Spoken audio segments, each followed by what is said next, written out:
Okay, so back on point with music here. I just watched Music's response to Jeff, and it was so nice.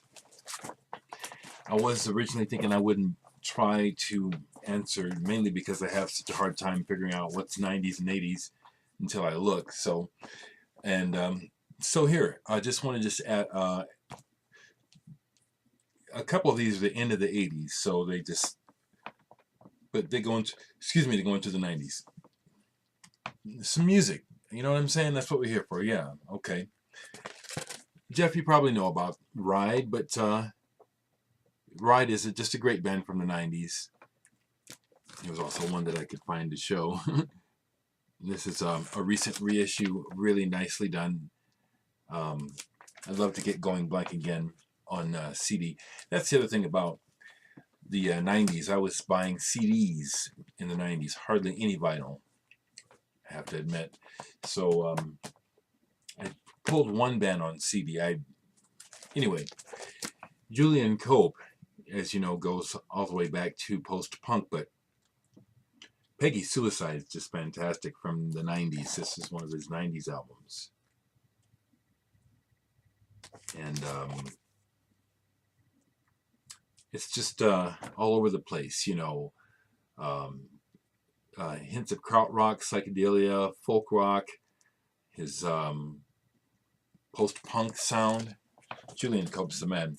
Now, we've talked about this band. This is the end of the 80s going into the 90s. The Blue Nile. Just some really sublime music. Just really, really fine stuff. Paul Buchanan, I think, is the singer's name. Just a really adult type of sound, you know, just late night, have a sip of wine. I don't mean that lightly, you know, really, just both of the covers of these records really typify the sound of Blue Nile really well. Great band. I think, Jeff, you know about them, but here's a band I pulled. I'm pretty sure this is at least the early 90s, if not the end of the 80s. Black Tape for a Blue Girl. I can't even see it. Just know that this is something I think that you'd like that I keep forgetting to mention. I can't see the date, but Black Tape for a Blue Girl.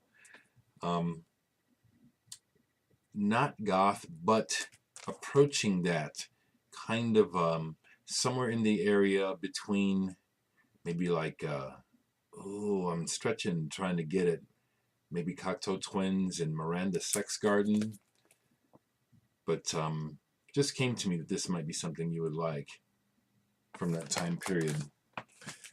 Along the same lines, this woman, Juliana Towns, I don't know her background intensely, but I know she's from Phoenix, and she had this band called Skinner Box. This is their second album, The Playhouse, and this is pretty cool.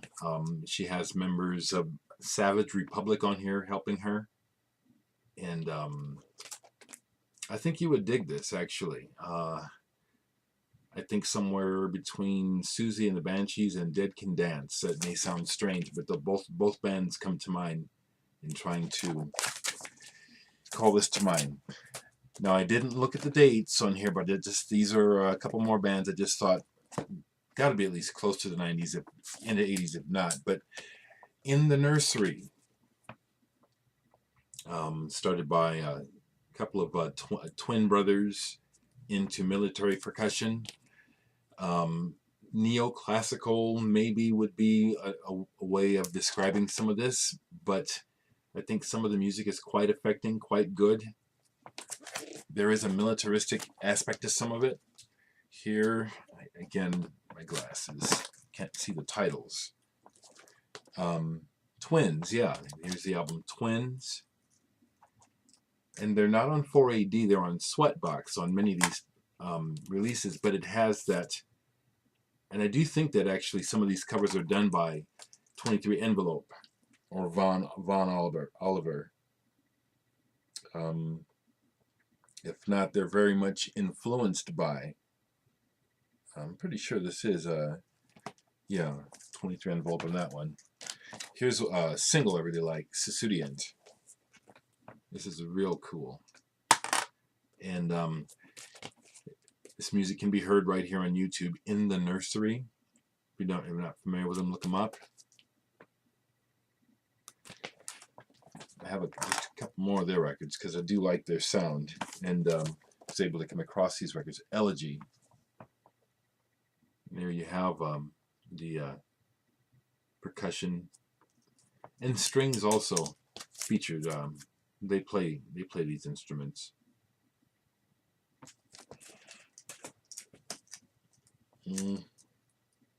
Compulsion, good one. This is a good one. Sweatbox. This is one of my favorites. L'Esprit. This full-length album. This is very there's kind of a melancholy. There's that word again, but this is beautiful. Really elegant too, in a way. You know, I don't consider it goth. Maybe some people do. Maybe. Here, this is Stormhorse. And this is a nice cover where you see has the window there. Great stuff. And this is the first record I bought by them, actually, this one here. Temper. This is the first single, 12-inch single I bought by In the Nursery back in the day. So this probably goes back to the 80s. But again, if just a recommendation, very good music. And okay, two more. The last one for sure, 90s. This one, maybe end of 80s into the 90s, but a band on the Mute label, I Start Counting. Love this song, My Translucent Hands. This is a 12-inch single by them. Just really cool. Synth-based kind of, you know, Mute Records, if you know the label. They fit on there well. Rah Rah Rawhide, another single of theirs. I think they're pretty cool. I think of Fad Gadget too. Catch That Look. I Start Counting is the band. Catch That Look. Yeah, good stuff. Lastly, by I Start Counting, Lose Him. And let me see how far off I am date-wise here. 88, so it's 1988. Sorry, but this is some good stuff, Jeff, and anybody else that likes. They don't sound like Depeche Mode, but they're on the same label, Mute. It is synth-based, good stuff. The last band I will mention from the 90s that I really like a lot, associated with rave culture, I think, and dance club, is Underworld, but just a great band. I just have Buku Fish on vinyl. I have their first two albums on CD and some singles. Just really awesome. Underworld. When I'm in the mood for Underworld, there's nothing like it. Just really, this music soars, you know, and it just gets you pumping and dancing. And then I have this one single also on Push upstairs on vinyl. So nothing on the back there. And then the last thing I'll show, this is something actually I've been forgetting to show. It's another band from Sweden that I had, Sublime Media knows someone from this band or someone related to them. Isildurs Bane, and I discovered them in the 90s, and I have two of their CDs. Cheval is one. Really pretty cool band. Definitely progressive. Slightly Zappa-esque in a way. Even the Tubes come to mind. Isildurs Bane, I think I'm saying it right.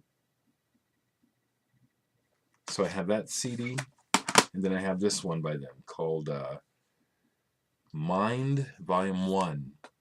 I like both of these really well. And that's 1997, this one. So definitely fitting the 90s theme. Really good band.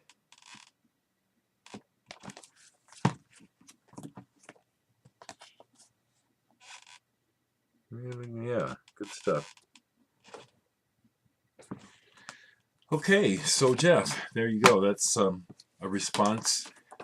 I really appreciated Jen. Music. You're just got me thinking. Yeah, I want to talk about some music before this day is over.